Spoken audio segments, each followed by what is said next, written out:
Good evening, all. Ira Epstein with your Spider ETF stock market wrap-up. And this wrap-up is for the evening of Tuesday, the 22nd of April, 2025.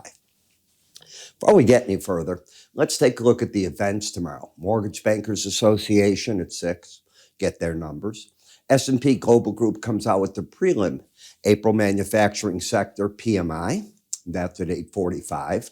St. Louis Fed President Muslim, I think I'm saying that right, and Federal Reserve Governor Waller attend a listen event, as they call it, at 8:30. I don't know if they'll be speaking or not.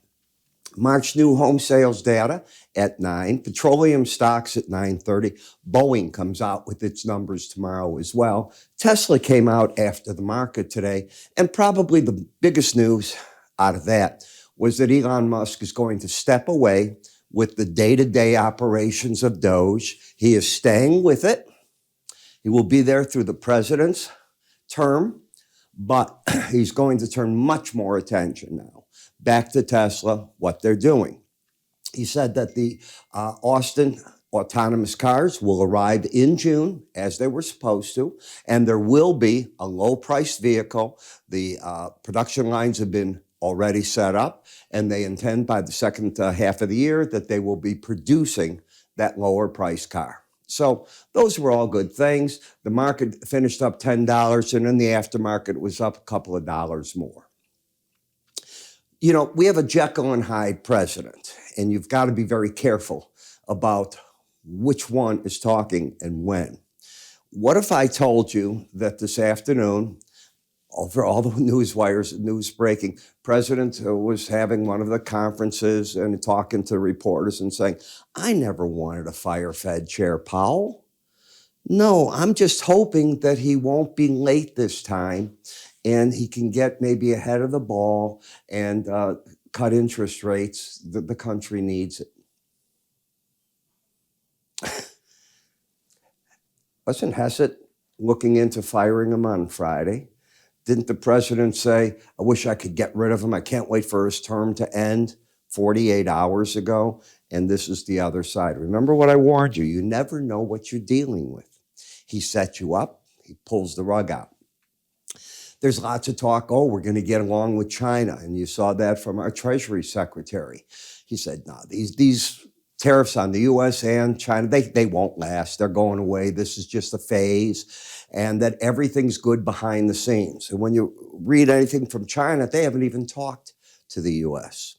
We know that J.D. Vance is in India, and he is working on a deal. Somebody's got to bring home a deal. That's going to be the big thing that we're looking at. And time is running out. You saw how the market responded favorably today to just those words in the stock market.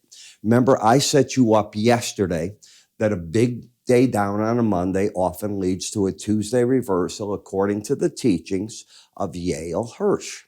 And lo and behold, today it came true. Does it work all the time? Of course not. Nothing works all the time.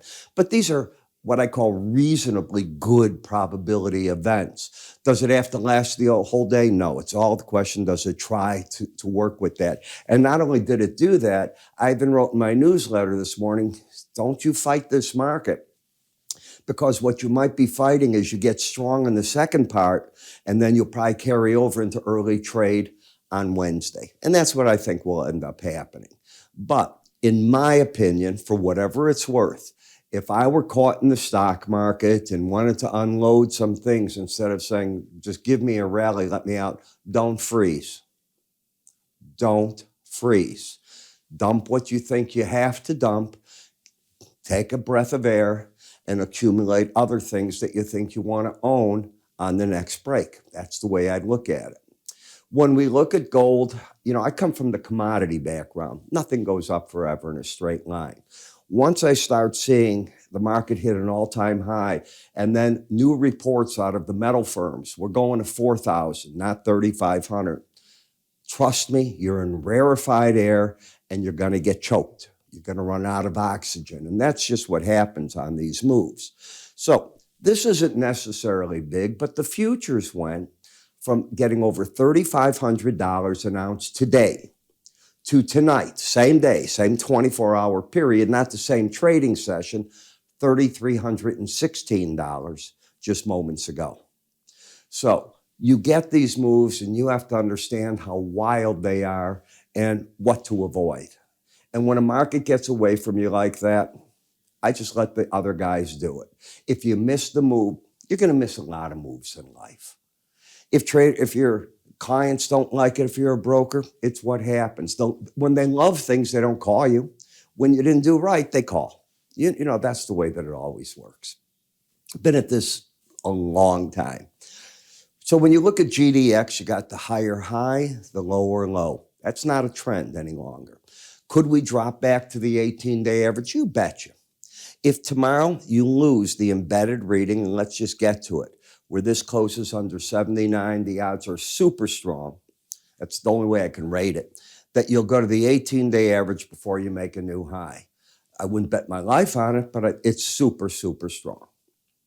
If I was having a bad trading day, I might bet my life. In ORLY, O'Reilly, all right, again, this is a market that's been in a downtrend. They're at the mercy still of this trade war. A lot of what they sell isn't made in America. So I'm very concerned that, you don't want to own these right now. So I'd be using these rallies to do whatever I would do if I were in it, and probably walk away from the trade. Home Depot's got the same type of problem. What is going to break interest rates? That's what I want to see. It needs that combination. It probably has a certain amount of problem with products it too is bringing in from all these countries where the tools and everything that they sell is made. I don't know where the wire's all made. I don't know where everything's made. I'm not in that business, but I would assume a large portion is imported. Minimum, it's a 25% tariff, minimum 10%. I don't know what it's going to be, but there's a big number that's coming here. Why do you think that Lowe's, Home Depot, Walmart, all the big retailers ran into the president's office?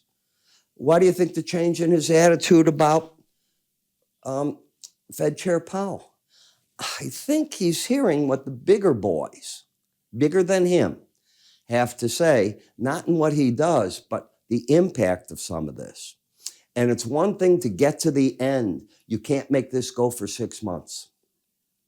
This has to go quicker rather than slower. You want to make America great again? Get that in, make the markets feel good, make the people feel good. You won the deal at that point with the tariff money you're going to collect, because he's not giving up on that 10% tariff. If I'm wrong, I will eat my words. I know that. But I predict he will not give up on the 10% tariff. The rest I don't know. On Google, higher high, lower low. Too many lawsuits right now. Let's wait and see where everything ends up in these companies. Netflix, yesterday was the day, when you think about it, it got beaten back because the whole market was down. Today, it made up for that. And it took the earnings and all the good news that it's had, and it's on its merry way. Where I'm not exactly certain, it's not a breakout number. It has to close again tomorrow with a higher high than today and right at the top of the range for that to happen. I have my doubts about that. In Robinhood, which is obviously one of the retail brokerage firms, the volatility's picked up, and that should help this company in a bit right here.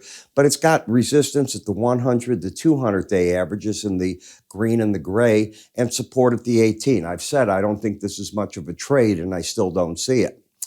In XOM, a bear market rally, a gift. If I were caught in this, I'd be saying, I want out. Let me out. I'll place money elsewhere. One of my subscribers in my morning videos asked me if I would cover stocks for him. I'm here for you. This is still a bear play. At best, I'm looking for resistance at 173.87. I see nothing to make the market bullish. You got to get more than this out of the market to do anything. In XLF, again, a bear market rally to the 18 and the 100-day averages. I'm going to repeat. I'd rather get out early on this rally and say, maybe we shouldn't have done that, than not get out. Do you understand what I'm saying? Nothing has changed yet. No deals have been made. The president's Mr. Jekyll, Dr. Hyde, whatever, they're going back, they're forth all the time. I don't know what's reality in there. When we look at XLI, resistance right here at that 18-day average. No, I am not in the bull camp here. Even if you close over 125.71, no.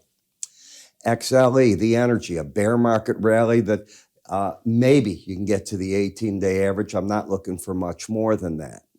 Gold, as I said, I think this market wants to pull back. All right. Whenever I see all that happening in a vertical move, this chart is much better than the futures. The futures just went away on you, and now $200 swing in gold, you know you're going to pay for that to a degree in GLD. Not as much as you think, depending how when you come in the morning, because this will look at where the spot is at that time, and that's how it'll adjust its price. And, you know, overnight it can do anything. SLV, look for the market to come back and attack now the 18-day average. If it gets under 29.17, it just tells you it was a carry-along market, and that's all I think it was. My surprise market has been copper. The futures are much stronger than I was looking for them to be, and I have not been in the bear camp, but I haven't been overly bullish. And I see that market fighting a battle right here. We'll see. Tomorrow might be a storytelling day. We'll find out. Then we get to BND and TLT, bear market rallies. There's no turning point here. Do you see the Fed wanting to do anything? Do you see money easing up? Do you see any of our trade partners going, nah, we want to just run to America and do business. They're wonderful. We should trust them. They'll be just fine. I don't think so. Be careful. That's my words to you. And in the dollar, I'm looking for a rally to get short. Shh, don't tell anybody to get short. But that's what I think still of the dollar. And the FXC on a better break, probably a buy opportunity in the market.